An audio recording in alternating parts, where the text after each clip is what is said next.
সমাবেশের সম্মানিত সভাপতি শাহরাস্তি উপজেলা নির্বাহী কর্মকর্তা নাজিয়া হোসেন, মঞ্চবিষ্ট সিনিয়র নেতৃবৃন্দ, প্রিয় শাহরাস্তি ভাই বোন, আসসালামু আলাইকুম। প্রিয় উপস্থিতি, আমাদের নেতা জনাব তারেক সাহেব প্রকৃতি এবং পরিবেশকে বাঁচানোর জন্য সারা বাংলাদেশে 20,000 কিলোমিটার খাল খনন কর্মসূচির আওতায় 266 চাঁদপুর 5 সংসদীয় আসনে 17 কিলোমিটার খাল, যেটা পুরাটাই শাহরাস্তি, আমাদের এই মেহের গোদা খালের সরকারের পক্ষ থেকে আমরা প্রস্তাবনা পাঠিয়েছিলাম 5 কিলোমিটার, কিন্তু ডাকাতিয়া যাওয়া পর্যন্ত এটা 7.5 কিলোমিটার হবে।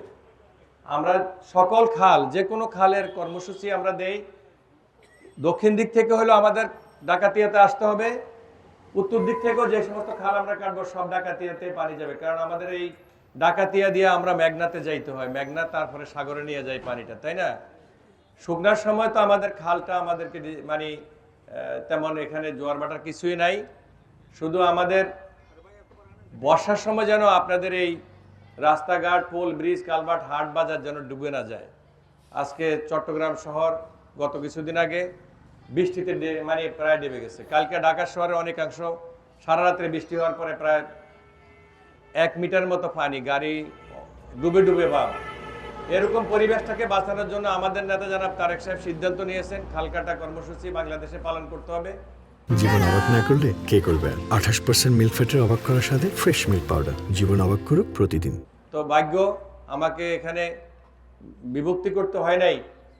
খালটা যে 17 কিলোমিটার পুরাটাই আমরা শাহরাস্তিতে পাইছি, আমরা হাজীগঞ্জে এখনো খাল কাটা পাইনি। সরকারের অর্থে বাস্তবায়িত যে কোনো প্রকল্পে সরকারি কর্মকর্তা থাকতে হবে। এখন ধরেন এখানে আমাদের বহু ক্যামেরাম্যান আছেন, তারা যদি মনে করে যে এই খাল কাটা কর্মসূচিতে যেই টাকা ব্যয় হবে অর্ধেক টাকাই মনে হয় এখানে বিএনপির লোকেরা পাবে, এই সুযোগটা নাই। কেন নাই? এই খালের কাটার জন্য জবাবদিহিতা করতে হবে ইউএনওকে। উনি হলেন এটা সভাপতি, ইউএনও ম্যাডাম হলে এটা সভাপতি, আর অন্যান্য মেম্বার এবং কমিশনার। এই খালটা কিন্তু মেহের উত্তরও আছে, আবার পৌরসভাতেও আছে, দুইটা মিলাইয়া পৌরসভা এবং উপজেলা মিলে এই খালটা। সুতরাং যদি খাল কাটাতে কোনো রকম ব্যর্থ ঘটে, তাহলে এটার কর্মকর্তারা যারা এটার সাথে থাকবে তারা প্রথম জড়িত থাকবে। আপনারা জনগণ যারা আছেন, আপনারা দেখবেন আপনাদের কাজটা ঠিক মতো হয় কি না। আমার পক্ষ থেকে পূর্ণ স্বাধীনতা আসে।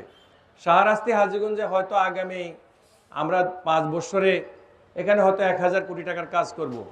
এই টাকাগুলো কিন্তু সবে সরকারের, আমার এখানে কোনো ব্যক্তিগত ফান্ডের কোনো কিছু আছে নাই। সেই জন্য আমরা হাজীগঞ্জ শাহরাস্তি না, সারা বাংলাদেশের মানুষের সামনে থাকতে চাই। মানুষ যেন এই কথা না বলে যে সরকারের টাকায় এখানে খাল কাটা হচ্ছে, এখানে নেম প্লেটে দেখা যায় যে পার্লামেন্ট মেম্বারের নাম।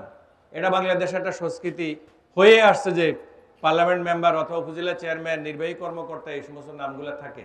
সরকারের যেহেতু জনগণের টাকায় জনগণের কাজ হচ্ছে, আমরা জনগণকে সামনে রেখে কাজ করতে চাই। সেই জন্য হাজীগঞ্জ শাহরাস্তিতে কোনো উন্নয়নমূলক প্রকল্পে আমার নাম থাকবে না, কোনো জায়গাতে এই কারণে থাকবে না।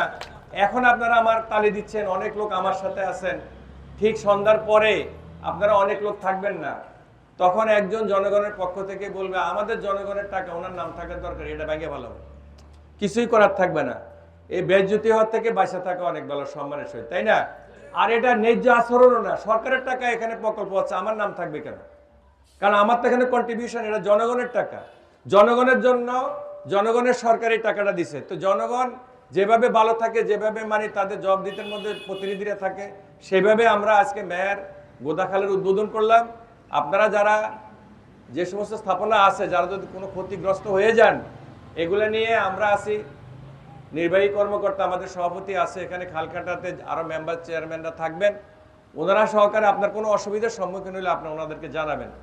কিন্তু আমরা বেশি সময় দিতে পারবো না। আমরা 20 দিনের ভিতরে এই খালটা আগামী 16 তারিখ মাননীয় প্রধানমন্ত্রী জনাব তারেক রহমান সাহেব আপনাদের সাথে দেখা হবে। উনি কুমিল্লা দিয়ে চাঁদপুর যাবে, সেই ক্ষেত্রে আপনাদের কাকুরতলায় প্রথম পড়বে নাকি? সুতরাং আপনারা সেজে গুছে ওই দিন মাননীয় প্রধানমন্ত্রীকে আপনারা সম্বর্ধনা দিবেন, এটা আমি প্রত্যাশা করি। দিবেন তো নাকি? একই সাথে আমাদের আরেকটা খাল আছে, কি নাম না এটা,